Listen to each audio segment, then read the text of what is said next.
So in the last video, we have discussed about the introduction part of the urban problems. Uh, we are basically going to see what are these urban problems. The first one being congestion and overcrowding.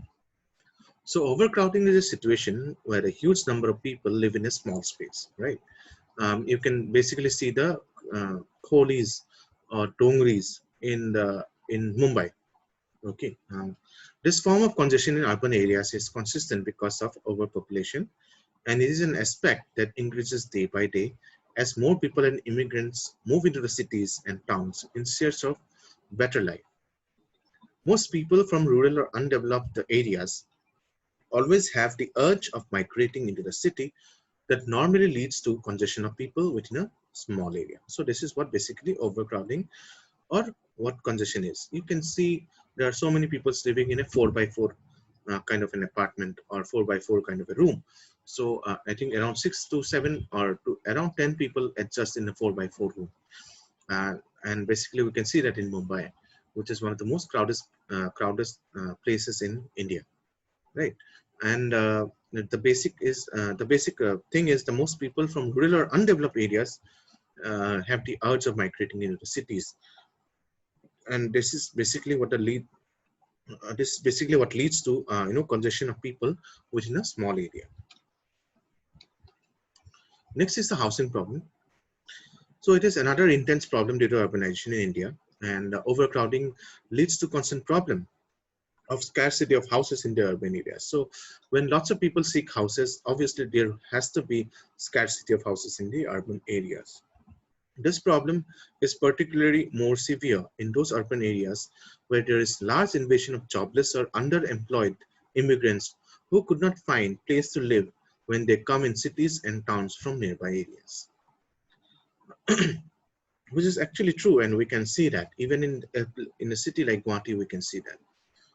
The major factors for housing problems are lack of building materials and financial resources, insufficient expansion of public utilities into suburban areas, poverty and unemployment of urban immigrants, strong caste system and family ties, and lack of enough transportation to suburban areas where most of the available land for new construction is to be found. So there, housing problems has to be there. And along with housing problems, we see lots of sanitary and hygiene problems as well.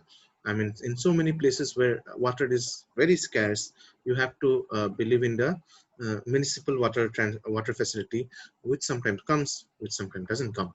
So that is also a big factor in housing problems in India. Slums and quarter settlements. So basically, you know that the Dharavi slum in Mumbai is actually the biggest slum in Asia. So the natural development of unchecked, unexpected, and random growth of urban areas is the growth and spread of slums and unlawful resident settlements, which present a prominent feature in the environmental structure of Indian cities, particularly of urban centers. So this is basically seen in natural development of, when there is unchecked, unexpected, and random growth of urban areas, slums are definitely seen.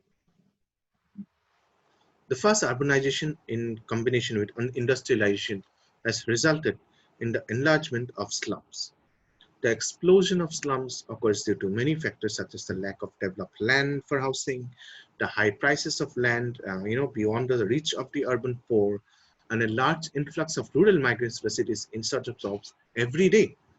So that is basically why the slums have grown so much in these years, and there is no checking by any of the government opportunities, right?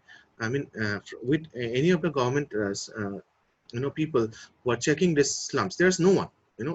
Just an explosion of slums, and it is increasing day by day, right? So this is why slums and squatter settlements are on a rise. And this is the most common, actually, degradation of environmental quality, which we generally see with urban cities, with actually all the urban cities. And I do not have to mention the Delhi's smog problem, right? I mean, even before Corona, Delhi people used to have masks in their faces, right? Because of the smog, right? Even the cricket players who are playing in Delhi, both the Indian and Sri Lankan players had to play with masks. So that was actually a very, degraded thing Indian capital to have that kind of a problem. And this is happening due to urbanization. There is environmental degradation, especially in the quality of air, water, noise, right? With the influx of more people in the cities, there is great demand of facilities such as housing. Some unlawful factories and even houses which have a poor infrastructure, the waste from the buildings are directly channeled to the nearest river or water resources, which directly pollute the water. So that and all problems are basically very common, and I don't have to repeat myself here.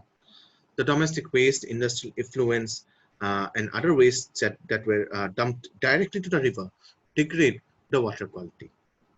Another after effect of the rapid urbanization is the air pollution, which is also increased due to the emanation from motor vehicles, right?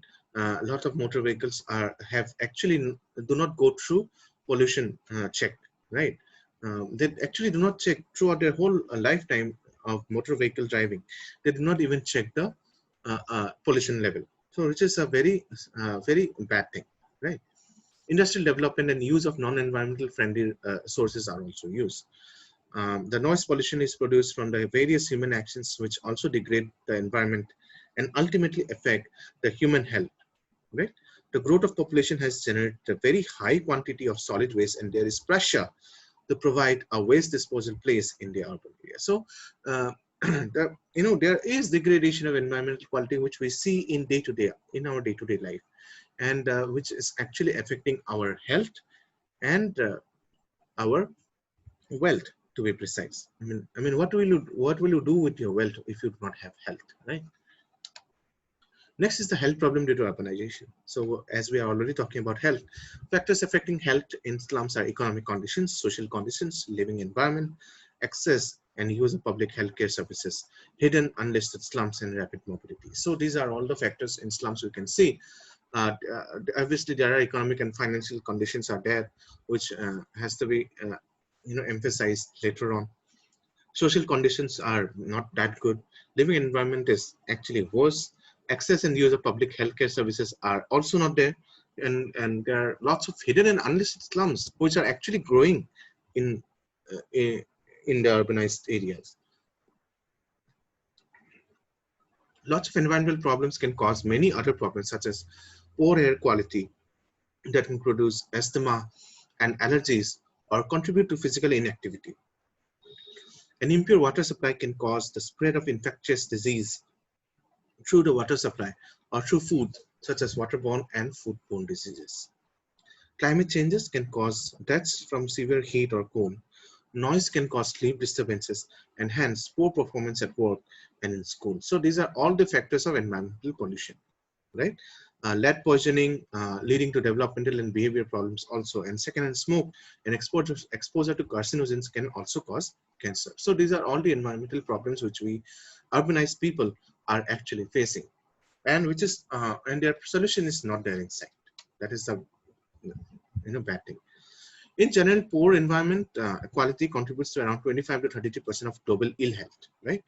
Physical, mental, and social health is affected by living conditions, and there are numerous examples that impact on human living, such as lead exposure, noise, asbestos, crowding, respiratory diseases, spread of infectious diseases like infectious diseases like coronavirus, and polio, smallpox, everything, chickenpox, right? And accidents and mental illnesses are also very prone. So many of these factors can directly lead to poor environmental quality. Health impacts of inadequate housing conditions are an intricate issue involving variety of exposures like physical, chemical, biological, building, and social factors, right?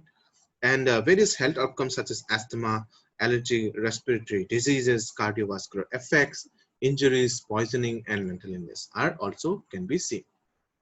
Issues of overcrowding, lack of resources, poverty, unemployment, and lack of education and social services can lead to many social problems. For example, crime, violence, drug use, high school dropout rates, and mental health problems. So these are some of the impacts which can be seen due to this lots of health outcomes, right?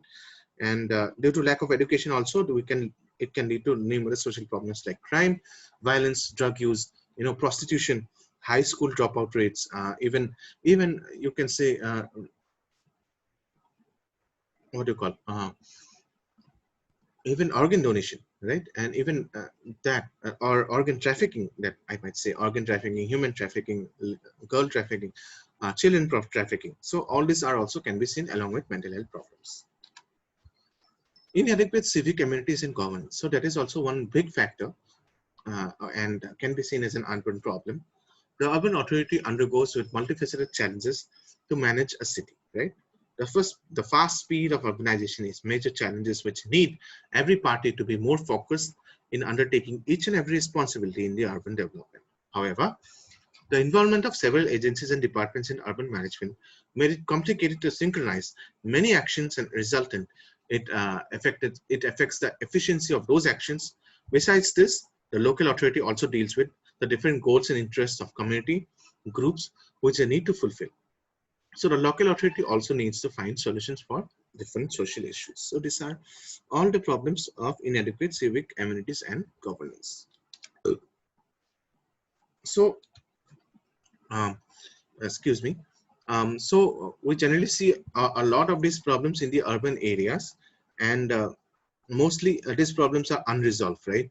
And with no any resolve in sight, and we still live on with these normal problems, and all these issues can be controlled if there is imminent effective schemes and programs which are depicted by the government, which also can be fruitful to gain some, at least some betterment in the urbanization sector. So in the next video we'll do the conclusion part.